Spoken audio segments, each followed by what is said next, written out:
The X Zone Radio Show is heard on radio broadcast affiliates worldwide, including AM 580 CFRA in Ottawa, Ontario, Canada. WPUL AM 1590 in Daytona Beach, Florida. KOHI AM 1610 in St. Helens, Oregon. KHRO AM 1150 in El Paso, Texas. And for more information on becoming a professional broadcast affiliate of the X Zone Radio Show, visit www.xzbn.net or call toll-free worldwide 1-800-610-7035.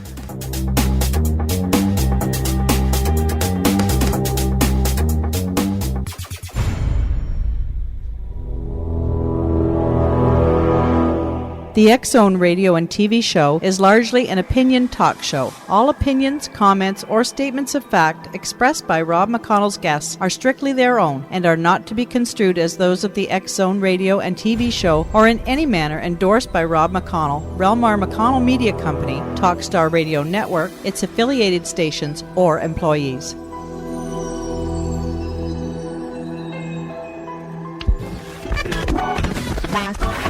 All Hit Radio.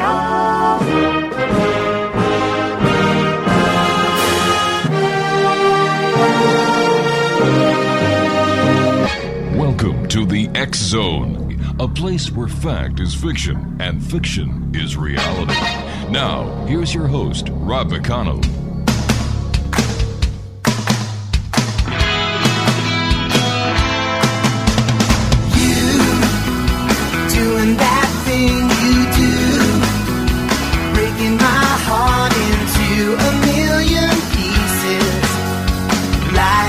Always do, and you don't mean to be cruel.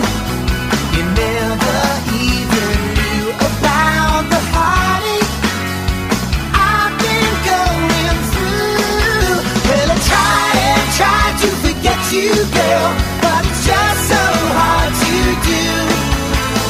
Every time you do that thing you do. And welcome to the X Zone, everyone. My name is Rob McConnell, and for the next 4 hours, I'm your host and your guide as together we cross the time-space continuum to this place that I call the X Zone. It's a place where people dare to believe and dare to be heard. It's a place where fact is fiction and fiction is reality. And the X Zone comes to you Monday through Friday from 10 p.m. Eastern until 2 a.m. Eastern on the Talkstar Radio Network, X Zone Broadcast Network, UK High Definition Radio, Euro High Definition Radio, and Star Cable. And starting today, full-time, 24 hours a day, 7 days a week, 365 days of the year at www.xzonetv.com. X-Zone Nation, my first guest tonight is Mike ACKERMAN, and Mike is an armchair archaeologist and historian. He's he's had a unique interpretation of Elizabethan sonnets. He's also into ancient history. And we're going to be talking to Mike about the paranormal as he sees it. And Mike, welcome to the X Zone. Thank you. All right, Mike. You've had various experiences within the paranormal. Everything from a ghost encounter in a rooming house to out-of-body experiences.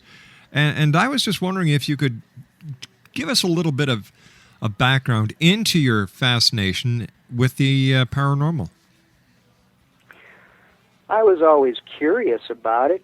I remember as a kid watching a show on television called, what was that now?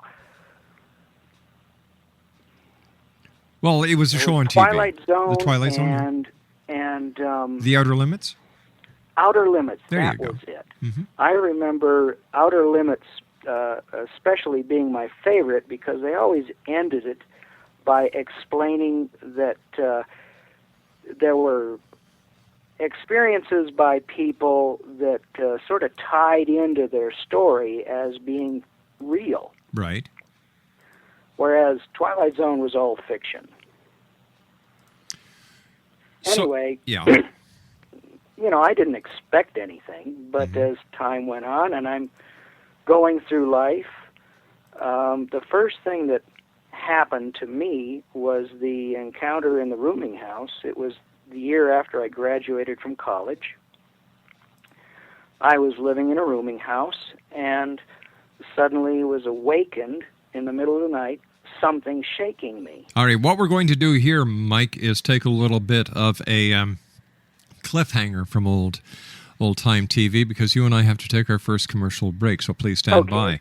X-Zone Nation, Mike Ackerman is our guest this hour. We're talking about experiences with the paranormal here on the X-Zone. If you'd like to send an email, xzone@xzoneradiotv.com. On MSN Messenger, xzoneradiotv@hotmail.com. Our toll-free number worldwide is 1-800-610-7035.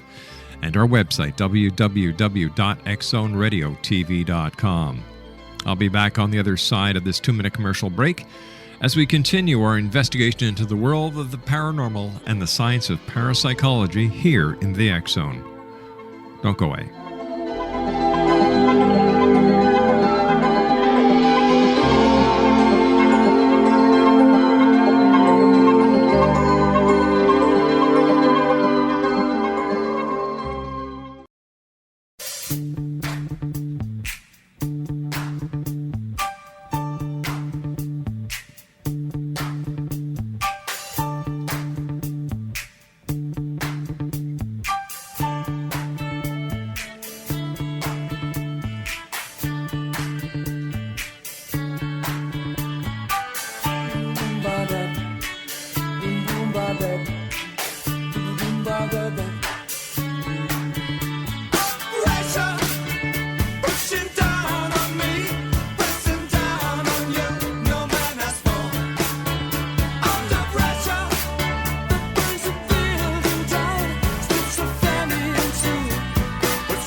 Mike Ackerman is our guest this hour. His website is mxi.myvoffice.com/chocolate-me.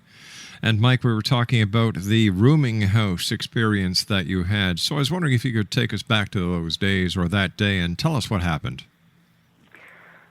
I was awakened in the middle of the night by something that seemed to be shaking me. Mm-hmm. I looked around. There wasn't anyone in the room. So I felt that something of a spiritual nature was going on.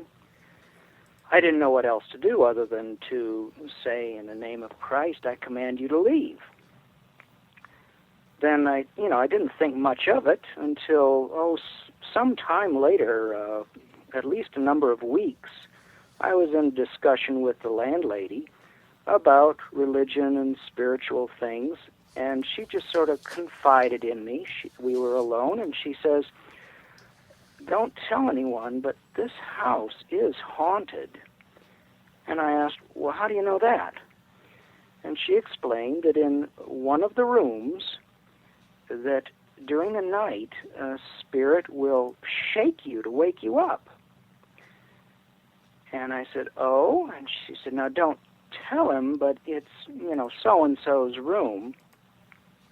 And I just looked her in the eye and said, "He's changed rooms," because that's what I had experienced.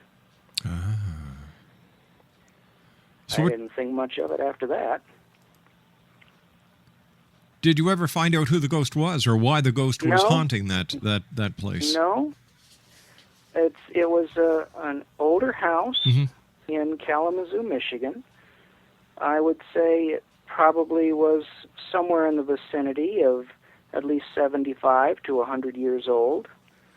A place that could have had a number of owners through time. Nobody seemed to know anything. The owner didn't. But she just knew enough about it to confirm what I had experienced. We read in your bio that you've read a number of books by Carrington and Muldoon. What is the fascination with these two authors? What happened was I was visiting my grandparents down in Arkansas, and they had a lot of books there, and as I was looking through them, I saw this one by Carrington and Muldoon and realized that it seemed to be a how-to book on astral projection. Well, that had been of interest to me, so I read it and decided to try to put to practice one of the methods that they explained in there for bringing about the projection experience. And what I chose to do was essentially lie down in bed at night, rest quietly, and try to will my breathing and my heartbeat to slow down. Right. And remain completely immovable. You know how you usually want to move around as you're resting? Mm-hmm. Well, I had to stop that and completely become, I guess they use the word catatonic, unmoving. And after trying to do this for quite a while in a wakeful state, I just sort of gave up and decided, this is enough. It's time to go to sleep. And I turned to my left, and as I did so, I just seemed to roll out of my body and do an arc flying through the air in the room and come to a standing position at the foot of the bed. Well, of course, I'm getting all excited, thinking, wow, this is really happening. It's real. Now what? Now what do I do? I didn't know what a next step would be. This is my first attempt, and here I am having success at it. Mm-hmm. Well, I guess from what I've read, getting all emotional about it, excited about it, can cause you to lose it. And so I immediately snapped back into my body in the bed. I woke my wife up, told her what happened, and on later nights, we were both aware of sort of a vibration that you can feel that was written about in the book or in somewhere in my reading. So I never really got anywhere with that after that. I think part of it was somewhat of my fear of the unknown here. This was something really big that I was not really knowledgeable in yet. So where did this take you on your next step in the quest to find out more? I've read a lot about the subject. Some of my favorite books, I think my best one would be out of the Robert Monroe series. Mm-hmm. There's 3 books, and the middle one, the second one, is called Far Journeys. He has some things to say in there rather peculiar about projection and relating it to electrical things in the area. I've never seen that anywhere else. Another book that I have is an old book called Casebook of Astral Projection 545 through 746 by Robert Crookall. Right.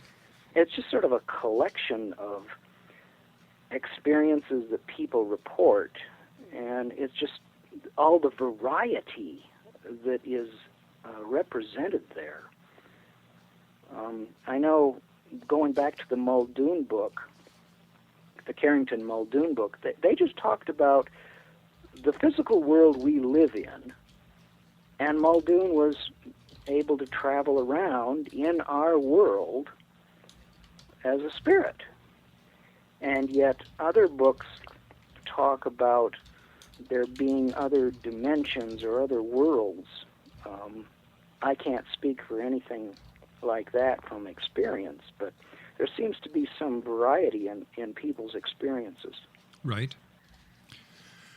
What did you experience? Just the arc flying around. Mentally, I felt awake. Mm-hmm. It wasn't like a dream. It was very real to me. As far as dreams are concerned, I often have a hard time remembering them unless I know what I dreamt as soon as I wake up and talk about it. I'm going to forget it. Right. But this was something far different from that. It was like I was really flying through the air, but I realized my body doesn't do that. So this landing in a standing position at the foot of the bed and being ready to move forward to the next step, but not knowing what it was or how to achieve it, it was just a very exciting experience. I'm thinking to myself as it happened, this is real, I'm doing it. Now what? Yeah, I guess. But I didn't know what the next step would be. The vibration thing on later nights was intriguing. I guess from what I've read, you can sort of start to lift out of your body and have this vibratory feeling like you're balancing on something. And then you want to move to your next step. But I didn't know what to do with that. Do you still have out-of-body experiences? No, not really. Since that period of time, that happened back in 1982. So it's been a long time. So why haven't you ventured out into the wild beyonder? I did go so far as to visit the Monroe Institute in Virginia a few years ago. Yes. And tried getting some of their CDs that supposedly would help, but I was not having any success with that. So I don't know whether I'm dealing with a subconscious fear or what it is that's not allowing me to move forward with this. I do work with hypnosis on occasion. I'm not sure what to say there, what my personal hang-up might be. But as far as having any more out-of-body experiences, that's not happened. Do you miss it? Not at this point. Physical life has enough challenges. But just the whole thing about dealing with anything like this does intrigue me. I did work with hypnosis when I was in high school. Mm-hmm. We did age regression. Right. I was the hypnotist, and my friend was the subject. Much of what I've read leaves questions in my mind. For example, the health issue. Obviously, Sylvan Muldoon was not a healthy person. Mm-hmm. And yet other writers that I've read have said that you should eat certain foods and stay clear of others, and if you want to have an out-of-body experience. I don't know what to say on that. My feeling is just that most of my time I'm in my body, so I want to keep it healthy. And all right, stand by, Mike. You and I have to take our news break at the bottom of the hour. Mike ACKERMAN is our guest of this hour, X-Zone Nation. Here's his website one more time. It's a little long, mxi.myvoffice.com/chocolate-me. I'll be back on the other side of this commercial break with the news with Mike ACKERMAN as the X-Zone continues. Where? Right here on the Talkstar Radio Network, X-Zone Broadcast Network, UK High Definition Radio, Euro High Definition Radio, Star Cable, and XZoneTV.com. We'll be back on the other side of this break with yours truly, Rob McConnell. Don't go away.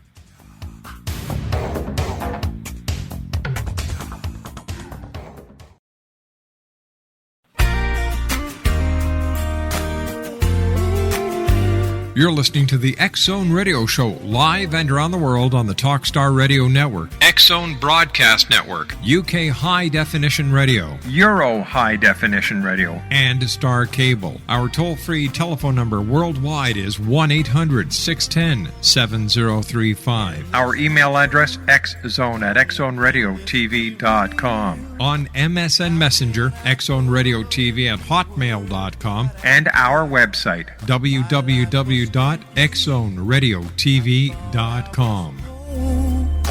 Why do I feel like I'm losing control?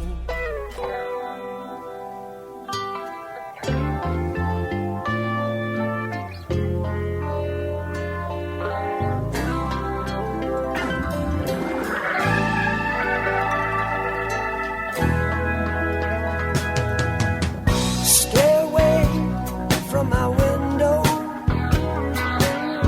Stay away from my back door too. Disconnect the telephone line. Relax, baby, and draw that line.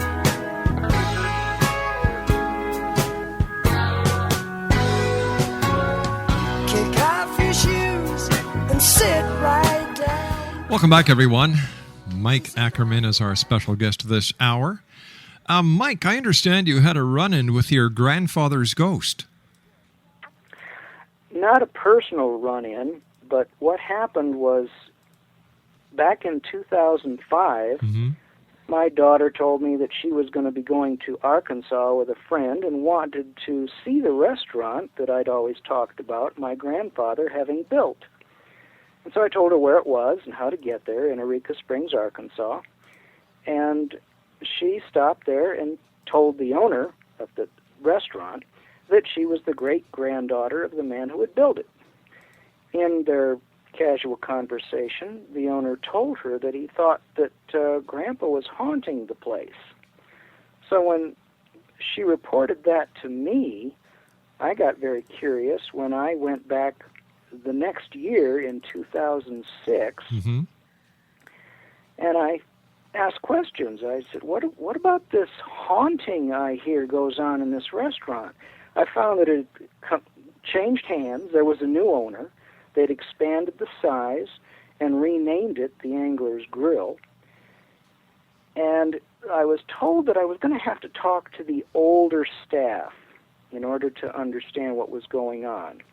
They talked of dials being moved, things being moved, and I thought, well, is this just a case of things not being where you left them, or what's going on here? Is this all there is to this superstition?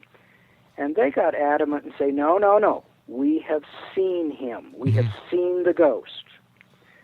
And they pointed out a couple of people that worked on the staff in the kitchen that said they had seen him. So my next question, of course, is, what did you see? They described a skinny old man with a goatee beard, and he always wears a white jacket. I couldn't argue. That's a perfect description of my grandfather, Harold Ackerman, who died in 1983, and he hadn't worked in the restaurant since the very early 70s. Why do you think he haunts the restaurant? That is a good question. He was very proud of it. The fact that that's what he would want to do, he was very possessive. I know that after they sold the restaurant, he built a museum for my grandmother's doll collection. Right. And when some people came by and offered to help him with the work, he chased them off. He didn't want anybody helping him, so he was a loner. And just the idea of having someone else in his restaurant may bother him somehow. I don't know what to think of that. I try to figure it out. Right. Anyway, we came back again the next year in 2007, and I just walked in the restaurant. Understand I live 1,000 miles away, so it's not like I can drop by any convenient night. Right. But we went in there that next summer, And I just walked in. I didn't say anything. I was waiting to be seated. And the cook happened to be out front talking to one of his friends at a table. And he looked up, saw me, and pointed at me, saying, "I know who you are." And then he turned around, stuck his head through the kitchen door, and yells out, "Hey guys, the grandson of the ghost is here." Now, I've never seen the ghost, but it's obvious to me that the staff that works there believe in him. Very interesting. And what they've described fits the description of my grandfather. Now tell me, do your experiences that you've had fit within your religious beliefs? Yes, I was raised Methodist, and in the year after I graduated from college, I joined the LDS Church, which does believe that there is a spiritual life after death. And I have had other people tell me of experiences regarding their family where they might have an occurrence where they see someone that has passed on. I find it curious in regards to my grandfather. The last year I saw him was 1982, and he told me at that time about his mother's death when he was about 9. She was bedridden, and he woke up in the night and saw her standing by his bed. He reached out to her, and she jumped back and then just vanished, disappeared from sight. Wow. So he seems to have seen the spirit of his mother the night she died. Just a week before his death, I woke up in the middle of the night and had a feeling that something was wrong. One of my grandparents was going to die. And I felt so strongly about it that I told the friends we were with, I expected a long-distance phone call from Michigan telling me what was happening in Arkansas. And before the end of the week, that phone call came. And my grandfather died September 2nd of that year. As far as my religious beliefs are concerned, I don't see any conflict between what people talk about and the biblical ideas that are in the Bible. I don't see any conflict there. You know, I understand that you're a man who enjoys literature, and you've probably read Shakespeare a number of times, and he talks about ghosts a lot. Do you think Shakespeare took ghosts seriously, or did he use them as a point of metaphor in his writings? Traditionally, ghosts in the theater prior to Shakespeare were clowns. They were there for humor. But Shakespeare uses a ghost very seriously in the play Hamlet. And if you were to study what is going on there in that play and the questions that are raised by the characters, you can see that they're trying to solve the issue of whether this ghost really is Hamlet's father or a demon who is trying to trick Hamlet into doing something that will lead him to hell. And this was the basic difference of belief between the Catholics and the Protestants in Shakespeare's time. As the person on the throne changed from Henry VIII through Edward, Jane, Mary, Elizabeth, and James, you had some flip-flopping between the royal opinion about religion between the Catholics and the Protestants. And a man's head could get cut off if he didn't agree with whoever was on the throne.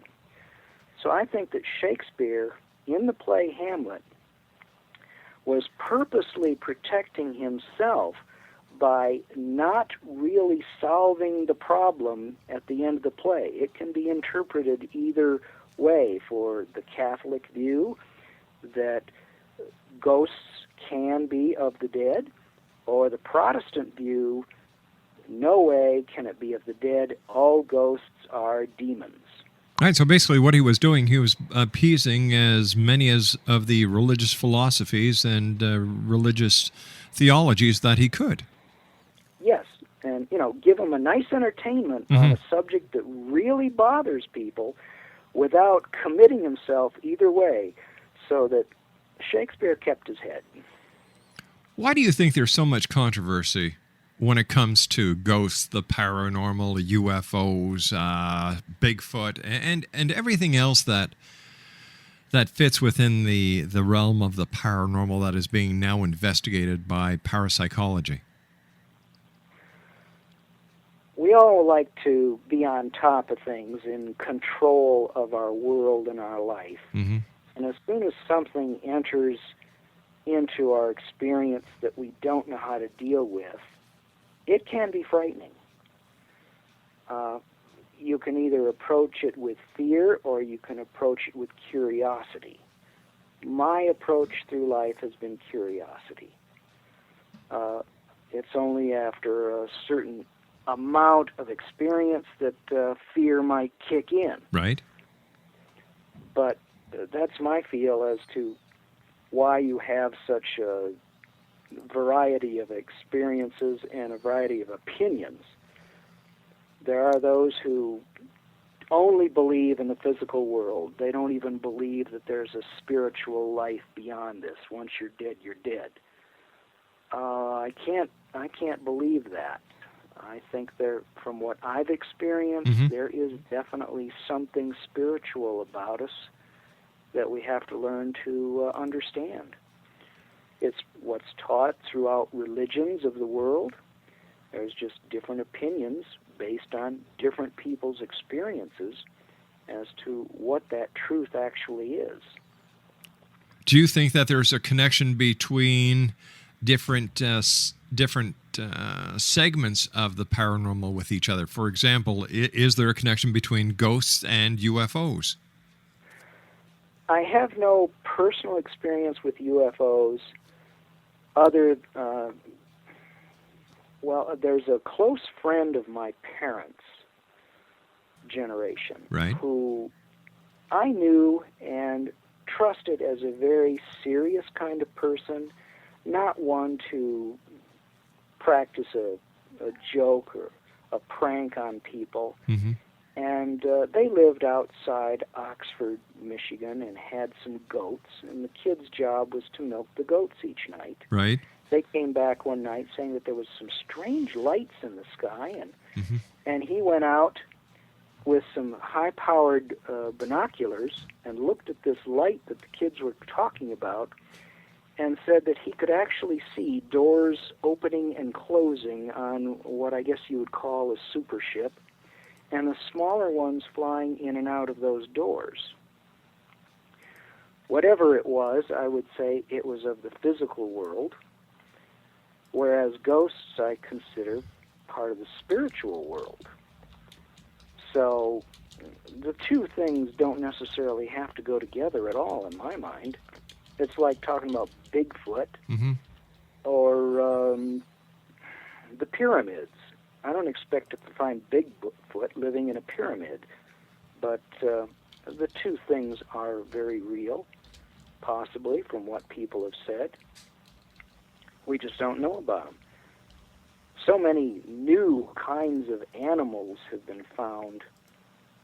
You've got stories of the giant eels in Lake Champlain, Flathead Lake of Montana, someplace in China. There's all kinds of stories. We don't know everything that's going on. No, we don't. There could easily be some kind of an animal species hiding out there in the mountains and the woods that we only get glimpses of on occasion. So, in your opinion, the impossible is possible? Oh, yes. Pyramid power. I was also reading where you believe that a pyramid might help achieve an OBE? I don't know. At first I was skeptical when I first heard of pyramid power back in the 70s. And then I started reading some books on the subject, and it convinced me that I ought to look into it further. Finally, getting a set of Encyclopedia Britannica, they offered special reports on subjects. And I saw that pyramid power was one of the things they offered a special report on. So I thought, heck, I'll get this. I want to see what Britannica says. Yeah. The report came back that there was enough open testing to say clearly that there really was something going on inside the shape of a pyramid. But as for explanation, they would not offer any. All right, stand by, Mike. You and I have to take our final break for this hour. Mike Ackerman's our guest, Exonation. Here's the website. Let me see, http://mxi.myvoffice.com/chocolate-me. We'll be back on the other side of this commercial break as we continue from our studios in Hamilton, Ontario, Canada, in the X Zone with yours truly, Rob McConnell. Don't go away. Disconnect the telephone line. Relax, baby, and draw that line.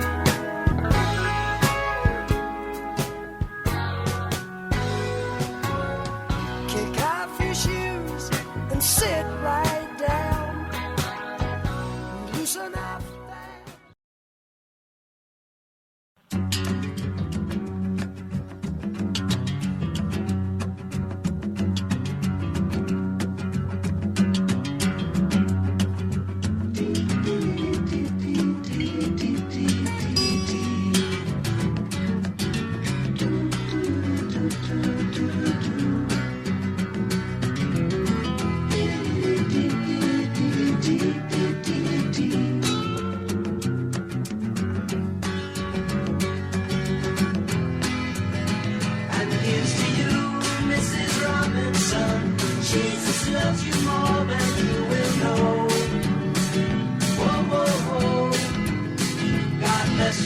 Mike Ackerman is my guest. Mike, before we went to the commercial break, you and I were talking about pyramid power and how you were able to get a special report from the people at the Encyclopedia Britannica. So, what was your final conclusion based on the information that you received? That pyramid power is a real entity. We just have no explanation for it. I have probably half a dozen books on my shelf on the subject, and there's all kinds of testing that people have done. Peculiarly, there seems to be a connection between the sunspot cycle and this energy inside the shape of the pyramid. When the cycle reaches the point where there are no sunspots, which, from what I know, was the latter part of 2008. At that point, the pyramid ceases to work. There is no pyramid power. When there are sunspots, then that power grows and follows the cycle. Isn't no that strange? Explanation why. This is just something that's cropped up by people that do that kind of thing and experiment with the pyramids. I've never had any actual success in trying to work with them, so I don't know what to think there. What kind of experiments did you try? I tried making some large aluminum pyramids to put over the garden, but I think I made them too big, and the framework I used sagged. I see. So I didn't see any real results in trying to grow a garden under a pyramid and have some benefit to the plants. But based on your research, what are some of the success stories that you've read about with pyramid power? The thing that really intrigued me was that the pyramid energy can be stored in water, and then the water poured on plants, and it will help the plants grow. Or you can actually build the pyramid, as I was trying to do, over the plants. Secondly, insects don't seem to like the pyramid. For example, a simple test with a small one would be to put a piece of raw meat outside and a raw piece inside and watch what the flies do.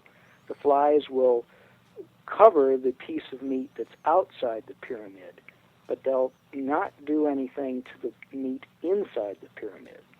So the combination of the two, the plants like the pyramid, the insects do not. Sounds like a good idea for anybody trying to grow their own food. Mike, I want to thank you so much for joining us tonight. It's been a great pleasure talking to you. All I can say is continued success with your chocolate business. We'll have to have you back on in the future to talk about that, because I was at your website earlier today and I found it truly fascinating. Thank you. I'd like to talk about that. All right. Mike ACKERMAN has been our guest this hour, X-Zone Nation. To visit his website and get the scoop on the chocolate, it's an interesting site, mxi.myvoffice.com, chocolate me. I'll be back on the other side of this commercial break with the news at 6.5 minutes past as the X-Zone continues. Where? Right here, live and around the world from our studios in Hamilton, Ontario, Canada. I'll be back. Don't go away.